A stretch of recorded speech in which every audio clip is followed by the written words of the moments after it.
이 순간 함께하고 계신 당신께 은총이 있기를 바랍니다. 내 안의 신성으로부터 당신 안의 신을 사랑합니다. 우리는 하나입니다. 아호와 아호 아움. 초인생활 2권 강의록 제7장 신. 사람들은 보통 신에 대한 대사들의 생각은 어떠한지, 신이 어디에 있는지 궁금해한다. 그래서 이 장에서는 이 문제에 관하여 생각해 보고자 한다. 대사들에 의하면 신과 인간은 분리할 수 없기 때문에 인간을 빼놓고 신만 논할 수는 없다고 말한다. 대사들이 신에 관하여 늘 말하는 바이지만 그들은 신을 존재의 단일한 속성으로서의 존재, 보이는 우주와 보이지 않는 우주의 전 우주 시스템을 포함하는 전일체라고 말한다. 오랫동안 인간은 눈에 보이는 우상을 신으로 여기는 잘못된 생각을 가지고 있었다. 이제 인간은 자기 자신이 바로 신이라는 진리를 깨달아야 한다. 신은 만물을 창조한 거대한 우주 계획이다. 인간은 각기 따로 떨어져 살며 각기 개성도 다른 존재지만 신은 우주적인 존재자요. 의식, 힘, 사랑, 생명, 진료의 총합인 단일의식이다. 대사들은 예수가 말한 것처럼 신은 언제나 인간 안에 있다고 가르친다. 이것이 바로 깨달은 사람들의 태도요, 사고방식이다. 인간은 신이다. 나는 신이다 라는 말은 인간이 할 수 있는 가장 명확한 선언이다. 대사들은 글을 남겨놓지 않는다. 말로써 가르치기는 하나 그것을 가르침이라고 주장하지도 않는다. 그들은 명백한 사실을 말할 뿐이고 이 명백한 사실은 누구나 알아야 한다고 말한다. 이는 대사들이 어느 누구를 특별히 가르치려고 말한 것이 아니고 다만 인간이 본능적으로 알고 있는 보편적인 진리를 말한 것이다. 인간은 우주 시스템의 일부이기 때문에 우주와 하나라는 사실에서 벗어날 수 없다. 따라서 인간은 우주라는 이름은 물론 우주가 가지고 있는 본질까지도 똑같이 가진다. 빛 한 줄기는 빛 전체와 똑같은 빛인 것이다. 대사들은 인간 진보를 위한 안내서로서 베다, 우파니샤드, 마하바라타, 바가바드 기타를 읽어보라고 권한다. 이 책들은 특히 영적인 일이나 정신수행을 하는 사람들에게 권할 만한 아주 좋은 책이다. 읽는 방법은 한 번에 몇 구절씩 읽는 것이 좋다. 대사들은 책 한 권을 한꺼번에 통독하는 방법을 권하지 않는다. 하루에 한 구절만 읽어도 좋다. 바가바드 기타에서는 신이 진실로 무엇인지 깨달을 수 있는 길과 인간을 신의식으로 인도하는 길을 가르치고 있다. 자기 안에 있는 신을 알지 못하고는 참으로 신을 안다고 할 수 없다. 내 속에 있는 신의 영이 보여주지 않으면 어느 누구도 신을 알 수 없다. 이것은 전적으로 내적인 가르침이요, 내적인 일이기 때문에 이 진리를 깨닫기 위해서는 마음을 철저히 수련하는 것이 필요하다. 이 일은 마치 수학 공부를 하는 것과 같다. 바가바드 기타나 성경, 그 밖에 다른 경전의 의미를 깨달으려고 애쓰는 사람은 이미 마음 수련을 하고 있는 것이요. 언젠가는 진리를 깨달을 수 있을 것이다. 인간은 육체적인 조직체가 아니고 육체적인 조직체 속에 살고 있는 내적인 나이다. 신하인 참나를 발견하는 것이 바로 내적인 마음 수련이다. 깨닫기 위한 비결은 무엇을 공부하느냐 보다는 어떻게 공부하느냐에 달려있고 무엇에 대하여 아느냐 보다는 무엇을 아는가에 달려있다. 신에 대한 설명만 듣고 신을 안다고 하는 것은 마치 씨앗의 겉모양만 보고 씨앗을 안다고 하는 것과 같다. 씨앗의 성장성, 생명력 등 씨앗의 전체적인 것을 알아야 씨앗을 안다고 할 수 있다. 우리는 이처럼 신을 알아야 한다. 신에 대한 묘사나 해설은 그만하고 신의 현존을 직접 느껴야 한다. 이렇게 하는 것이 인간 속에 있는 신의 능력, 신의 지혜, 신의 본질을 알 수 있는 비결이다. 인간이 신의 형상과 모양대로 창조된 것이 아니라 신이 인간의 형상과 모양대로 창조되었다고 주장하는 사람들이 있다. 이들은 인간을 육체의 배후에 있는 내적인 자아로 보지 않고 육체적인 존재로만 보고 있다. 인간은 진실로 신의 형상과 모양인 것이다. 신이 유형, 무형을 포함한 일체이며 전부인 이상, 무한자, 신의 형상에는 시간과 공간이 포함되어 있다. 인간은 신의 형상에 따라 창조된 존재이다. 마치 생각이 마음속에 있듯이 인간은 신의 형상 속에 존재한다. 인간은 신의 형상에 따라 창조되었기 때문에 신의 전체성과 신의 본질 그 자체를 가지고 있다. 원인이 신이면 결과도 신이다. 원인과 결과는 같지 않으면 안 된다. 마음 없는 생각이나 생각 없는 마음이 과연 있을 수 있겠는가? 조건만 갖추어지면 인간은 신으로 돌아간다. 도달하려고 노력할 필요도 없다. 본래부터 신이기 때문이다. 이것이 근본 원리이다. 인간은 불행, 질병, 죄악, 빈곤 등에 빠져 고통을 당하고 있고 이를 극복하려고 노력한다. 그러나 인간 속에서 원리가 완전히 지배하고 통일하게 되면 위와 같은 불행도 실은 자기 상념이 객관화되어 나타난 것임을 알게 되고 이러한 불행이 실제로 존재한다는 미망에서 벗어나게 된다. 물질적이고 제한된 구체화가 아닌 신의 순수한 구체화가 있다. 이것은 원리가 의식화되어 나타난 것으로 거기에는 분리라든가 한계가 조금도 없다. 이것은 마치 무한한 빛 중에 한 줄기 광선과도 같다. 한 줄기 광선이 모여서 무한한 빛을 만들지만 동시에 한 줄기 광선 또한 빛 그 자체인 것이다. 진실로 나는 신이다 라는 것을 깨달으면 어떠한 고통스러운 상황이라도 즉시 변한다. 우리가 진리를 깨닫고 진리만을 본다면 진리가 실현된다. 자신에 관한 일이든 다른 사람에 관한 일이든 신과 영원한 하나임을 선언하라. 그러면 진리의 빛은 하나이기 때문에 즉시 하나인 상태를 실현해준다. 이것이 다 이루어진 것이다. 이것이 그리스도의 빛이요 그리스도의 원리이다. 이렇게 되면 병을 치료하기 위하여 인체의 내분비선, 에너지 센터 등에 정신을 집중하거나 어떤 특수한 요법을 써야 한다는 학설은 필요 없게 된다. 인간이 신과 근본적인 하나임을 깨닫기만 하면 육체는 따르게 되어 있다. 따라서 진리를 깨닫기만 하면 인체의 모든 기관과 내분비선은 조화롭게 작동하기 시작하며 모든 세포는 영과 완전히 조화하게 된다. 인간의 마음으로는 영과 조화하여 육체를 고양시키지 못한다. 이는 마치 하늘이 땅보다 높은 것처럼 영이 마음보다 높기 때문이다. 따라서 낮은 단계인 마음으로는 높은 단계인 영을 조절하지 못하는 것이다.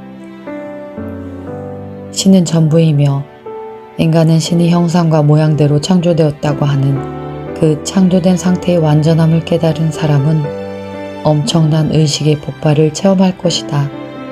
인간은 부족하기 때문에 무엇을 얻어야 하는 존재가 아니고 자기 속에 이미 완전함을 가지고 있는 존재이다. 다만 이러한 사실을 발견했는가, 발견하지 못했는가의 차이가 있을 뿐이다. 이 진리에는 조금씩 이해하는 길과 한꺼번에 깨닫는 길 두 가지가 있다. 후자야말로 옳은 길이라고 하는 모든 현인들은 말한다. 우리가 신이고 지극히 높은 이 아들임을 너희는 모르느냐? 라는 성경 말씀은 태초부터 인간은 하느님 안에서 하느님과 함께 완전한 존재임을 선언한 것이다.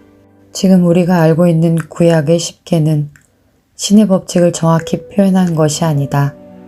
모세는 정신적이고 도덕적인 행위에 대한 율법을 세웠고 백성들에게 영의 법칙이 유일한 지배 법칙이며 율법을 지키면 영의 법칙을 벗어난 행위를 하지 않게 될 것이라고 가르쳤다. 십계의 본뜻은 너희가 율법을 지키면 무엇은 하지 않을 것이다 라는 것인데, 이것을 사람들이 무엇을 하지 말라로 번역해버렸다. 조화의 법칙 속에 있으면 부조화가 생길 리 없다. 그러나 부조화를 배제하고 금지한다고 해서 조화의 법칙이 실현되지는 않는다. 이는 마치 음악가가 음악을 작곡할 때 음을 조화롭게 써야 좋은 음악이 나오는 것이지, 다만 불협화음을 쓰지 않는다고 해서 좋은 음악이 나오지는 않는 것과 같다. 조화로운 법칙을 적극적으로 행하면 그 법칙에 상응한 결과를 얻을 수 있다. 생명은 생생히 살아서 활동하는 것이지 가만히 있는 것이 아니다. 생명은 진리를 행함이지 단순히 진리가 아닌 것을 금지함이 아니다. 법칙 자체를 따르면 그 법칙의 자연스러운 작용에 포함되지 않는 것은 자동적으로 하지 않게 된다. 그러나 단순히 하지 않는다고 해서 그 법칙이 실현되는 것은 아니다. 모세의 율법은 세피로스, 즉 생명나무에서 나온 것이다. 그런데 모세는 이 사실을 일반 대중들에게는 비밀로 하였고 제사장들에게만 탈무드의 참 의미를 밝혀주었다. 우리가 어떤 한 가지 생각을 하고 있으면 반대되는 다른 생각이 자동적으로 정지된다. 인간이 어떤 행위를 그만두었다고 해서 그 반대되는 행위가 금방 나오지는 않는다. 행위가 있으면 결과가 생긴다. 행위가 없으면 결과도 생기지 않는다. 잘못된 것이 있으면 그 잘못에서 벗어나는 것은 좋은 일이나, 단순히 잘못을 벗어났다고 해서 진리를 안다고는 볼 수 없다. 불행에 처한 사람이 단순히 불행을 거부한다고 해서 금방 행복해지지는 않는다. 진실로 행복하다면 불행하게 보이지 않고 불행한 행위를 하지도 않는다. 성서에 의하면 하느님이 모세에게 큰 소리로 말했다고 하는데, 이것은 정말로 하느님이 큰 소리로 말했다는 뜻이 아니다. 하느님의 말씀은 건전한 소리이다. 이 건전한 소리로 빛이 나타나는 것이다. 건전한 소리라고 해서 음성이 건전하다는 것이 아니다. 여기에 중요한 차이점이 있다. 우리가 건전한 소리를 가지게 되면 그 소리는 하나요, 빛을 가져오고 우리에게 힘을 준다. 건전한 소리는 소음을 벗어난 소리요, 소리 없는 소리이다. 이렇게 되면 소음을 완전히 초월하여 소음에 더 이상 구애받지 않게 된다. 왜냐하면 우리 자신이 건전한 소리요, 명백한 원리이기 때문이다. 건전함이란 전체적인 것을 말한다. 신이 건전한 소리로 말한다는 것은 신 스스로의 완전함에서 말한다는 뜻이다. 우리가 어떤 사람을 가리켜 저 사람은 자신의 전부를 다해 말했다고 하는 것과 같다. 우리가 건전하게 말하면 우리 본성 전체가 각성하여 활동하게 된다. 그때 우리는 부분적으로 말하거나 분리되어 말하지 않고 완전히 하나 된 상태에서 말하는 것이다. 하느님이 모세에게 나는 스스로 있는 자이며 나 외에는 아무도 없다 고 말했다는 것은 건전한 소리로 말한 것이다. 신의 말씀에는 예외가 없으며 완전한 하나로서 작용한다. 이것은 마음을 부분적인 것으로 또는 여러 갈래로 분리된 것으로만 생각해왔던 사람들에게 빛을 비추어 줄 것이다. 마음을 부분적인 것으로 또는 여러 갈래로 분리된 것으로 생각하는 일은 최면에 걸린 것과 같은 불건전한 일이다. 마음을 구분하면 구분할수록 더욱더 불건전해진다. 마음이 구분되어 마음이 움직이는 데에만 집착하는 사람은 마음이 움직이는 데에 따라 방황하게 될 뿐이다. 그러한 사람들은 결국 자기 자신 안에 참 평화가 있음을 알지 못하고 더욱더 혼란에 빠져든다. 이렇게 정신적으로 방황하는 사람들은 의지할 곳을 찾아다닌다. 이러한 사람들을 모아 조직화하는 일은 쉬운 일이기 때문에 이와 같은 단체를 조직하여 대중을 기만하는 사람들을 종종 우리 주위에서 볼 수 있다. 그러나 조직 제의에 속되어 버리면 또 다른 속박을 당할 뿐이다. 건전함이란 전체요 하나인 것이다. 나는 신이다 라는 선언은 전체와 합일된 경지에서 말한 것이며 전체가 내 안에 있고 내가 전체 안에 있는 전체와 함께 움직이며 전체와 함께 작용하는 경지를 말한다. 이 선언은 참으로 완전하고 건전한 것이다. 만약 어느 건물이 전체로서 하나 되어 있지 못하다면 그 건물은 불안정한 건물이라 할 수 있다. 마찬가지로 어느 누구라도 원리와 하나 되어 있지 못하다면 평안의 경지에 다다르지 못한 사람이다. 건전함이란 완전한 상태, 완전한 단일성을 말한다. 건전함에는 분리가 없다. 건물이나 다리가 건전하다는 것은 하나하나 단위가 모여 전체적으로 조화되어 있고 단일하며 견고하다는 뜻이지 각 부분이 서로 연결되지 못하고 나누어졌다는 것은 생각할 수도 없는 일이다. 따라서 건전하다는 것은 전체적이라고 할 수 있다. 건전한 소리는 건전한 마음에서 나오는 것으로 건전한 마음이 없으면 건전한 소리가 나올 수 없다. 자기 자신을 분리된 존재로 보고 있는 한 건전한 것이 아니다. 마음이 부분적으로 작동할 때도 건전한 것이 아니며 반쪽의 진리도 건전한 것이 아니다. 진리는 신에 속한 것이다. 왜냐하면 신은 전부요 하나이기 때문이다. 어떤 그룹이나 민족, 국가만이 특별히 신에 의하여 선택되었고 특별히 신의 사랑을 받는다고 생각하는 선민사상은 결코 건전한 주장이 아니며 건전한 생각에서 나오는 것이 아니다. 만물은 신에 의해 창조되었으며 만물은 신 안에서 평등하다. 신은 인간을 차별하지 않는다. 인간 또한 신 안에서 평등하다. 그런데도 어떤 사람들은 선택되었고 어떤 사람들은 선택되지 않았다는 것은 있을 수 없다. 오히려 신이 모든 사람을 창조하였기 때문에 모든 사람 또한 신에 의해 선택된 것이요 신의 선민인 것이다.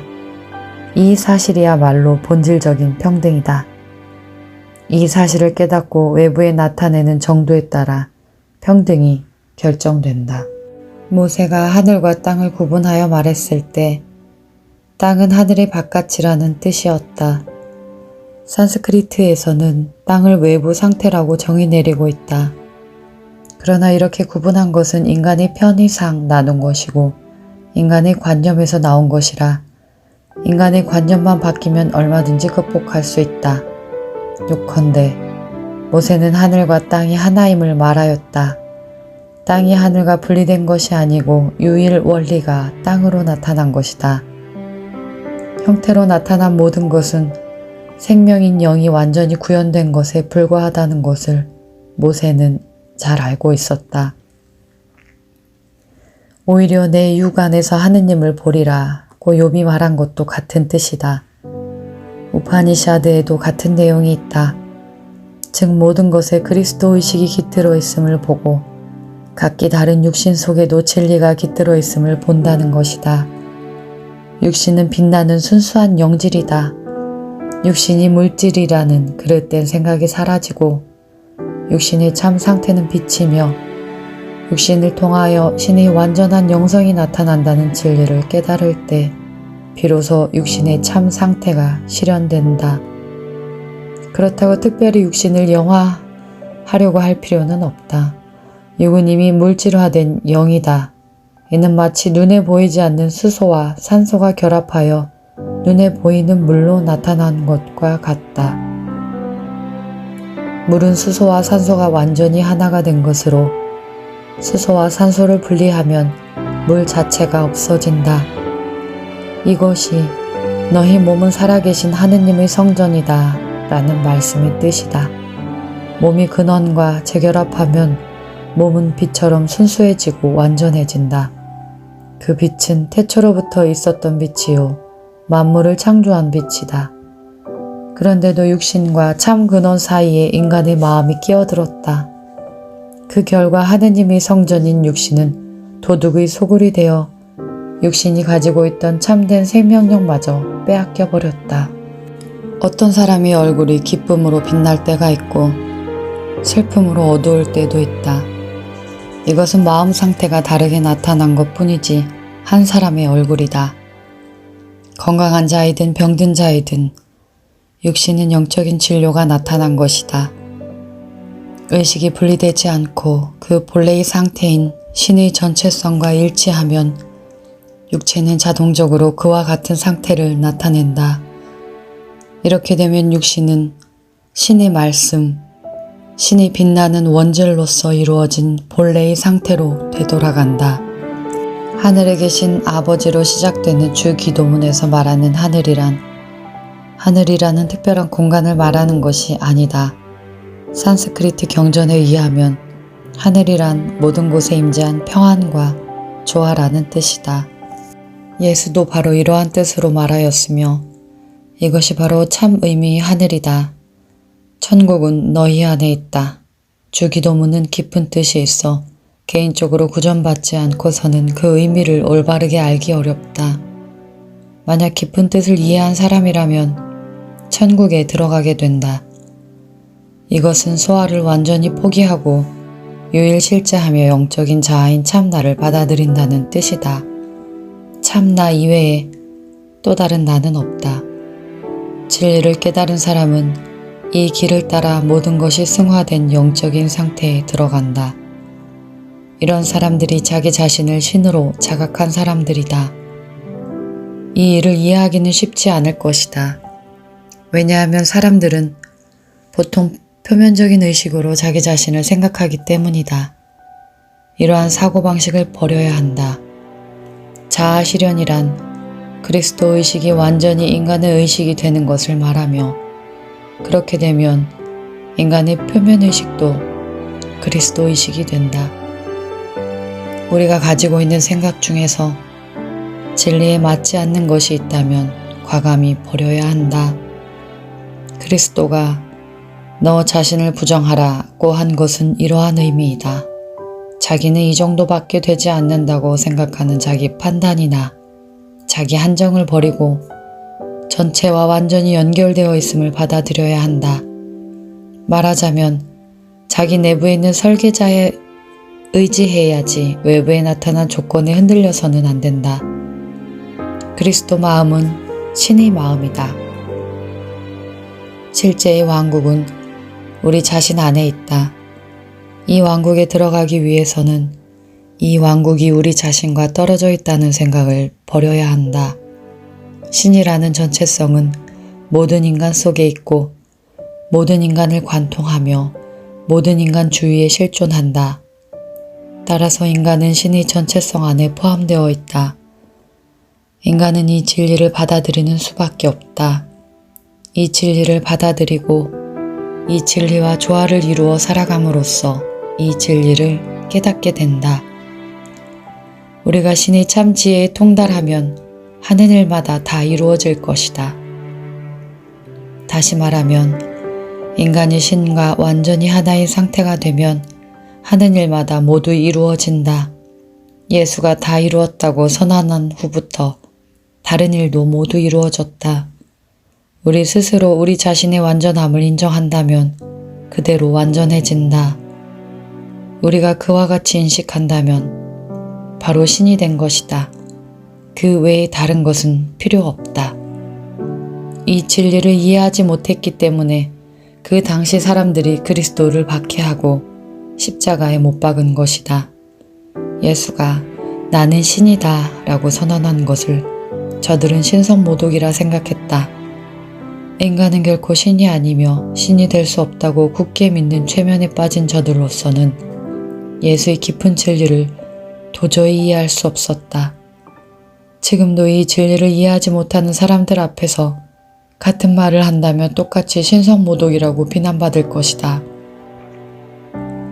그렇다고 우리가 세상 사람들의 비난이 두려워 보통 사람들이 생각하는 것과 똑같이 생각하고 산다면 우리도 똑같이 최면 상태 속에서 사는 것이다.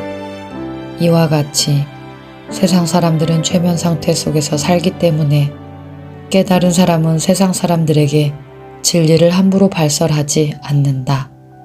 그런 의미에서 나는 신이다 란 나는 침묵한다 라는 뜻이기도 하다. 원인이 있으면 그에 따른 결과가 생기기 때문에 원인과 결과는 하나이다. 진리를 알게 되면 자유를 얻는다. 신이 건강 자체라는 것을 알게 되면 건강을 얻고 신이 공급 자체라는 것을 알면 즉시 공급이 이루어진다. 여기에서 어긋남이란 없다. 신을 삼위일체로 보는 것은 유일자를 나누는 생각에서 나왔다. 모든 요소가 유일 요소로 기속하게 되면 하나 속의 셋, 즉 모든 존재 속의 속성인 참 삼위일체에 곧장 이르게 된다. 이것이 성령이요, 전체의 나요, 완전한 행위를 하는 창조의 영이다. 우리가 성령을 생각하면 완전한 창조의 영이 활동하기 시작한다. 이것이 단일한 전체 그대로 운동하는 것이다. 성령이 임하시면 우리가 행하는 모든 행위는 전체성 속에서 원리가 완전히 행해지는 것이 된다. 즉, 조금도 분리감이 없는 전일한 행위가 된다. 우리 인류는 아버지의 집으로 갈 뿐이지 어디 멀리 떨어져 헤매는 존재들이 아니다. 우리 인간은 신과의 합일 상태를 향하여 갈 뿐이지 계속 분리된 상태로 가는 것이 아니다. 보라, 하느님은 한 분이시다 라는 말은 되돌아가고 있는 영혼의 노래이다. 인간을 분리감으로 몰아넣은 인간 스스로 만든 생각에서 벗어나서 인간은 보편적인 전체와 하나요, 전체와 닮은 무한한 공간에 존재하는 만상과 합일할 수 있는 존재라는 것을 알아야 한다. 신은 차별 없이 모든 존재에게 자신을 드러낸다. 모든 인간은 하나인 존재에서 나오는 동일한 빛이요. 이 빛을 보면 이른 그대로 신의식 상태에 들어가게 된다. 신의식 상태 속에서는 분리란 있을 수 없고 분리가 없으니 싸움이나 갈등도 있을 수 없다. 대사들은 단순히 신의 삶을 살 뿐이다. 대사들은 항상 생명은 빛이다 라고 말한다. 우리가 빛을 발하면 생명이 나온다. 우리가 생명의 삶을 살면 완전한 전지를 얻게 된다. 그렇다고 금욕생활이나 은둔생활을 해야 한다는 것은 아니다. 다만 생명과 빛이 전체 안에서 하나 된 삶을 말하는 것이다. 신의 삶을 살지 못하고 속박된 삶을 사는 사람들도 그 속박된 삶만 버리면 얼마든지 신의 삶을 살 수 있다. 우리는 이를 어린아이 때부터 수련할 수 있다. 대사들은 수백일 동안 전혀 먹지 않고 지내기도 한다. 그들은 먹는다는 일에 구속당하지 않는다. 그러나 보기에 먹지 않고 있는 것 같으나 사실은 주위에 무한히 퍼져 있는 프라나, 즉 연기를 흡수한다. 이 프라나를 몸에 필요한 완전한 영양분으로 흡수하는 것이다. 식물도 역시 프라나를 흡수한다. 따라서 인간이 식물을 먹을 때 프라나를 흡수하는 셈이 된다. 그러나 인간은 식물이나 음식물을 먹지 않고도 얼마든지 직접 프라나를 흡수할 수 있다. 대사들에 의하면 원리란 우리가 받아들이기만 하면 알 수 있는 것이다. 우리는 이 진리를 받아들여야만 한다. 그렇지 못하면 한 발자국도 나아가지 못할 것이다. 진리는 이기적인 마음과 함께하지 못한다. 그러므로 진리를 받아들이는 마음 상태가 중요하다. 이미 말한 바와 같이 진리를 공부하기 위하여 마음속에 들끓는 혼란 상태로부터 벗어나는 것이 중요하다. 이후에 성서나 진리에 관한 책을 읽어야 제대로 이해할 수 있으며 이때야 비로소 성서에 쓰여 있는 의미를 제대로 파악할 수 있게 된다. 바가바드기타, 마하바라타, 베다를 읽으면 성서를 이해하기가 훨씬 쉬워진다. 이들은 성서에 쓰여 있는 모든 내용의 근원이기 때문이다. 7장을 마치며 함께 해주셔서 감사합니다. 우리는 하나입니다.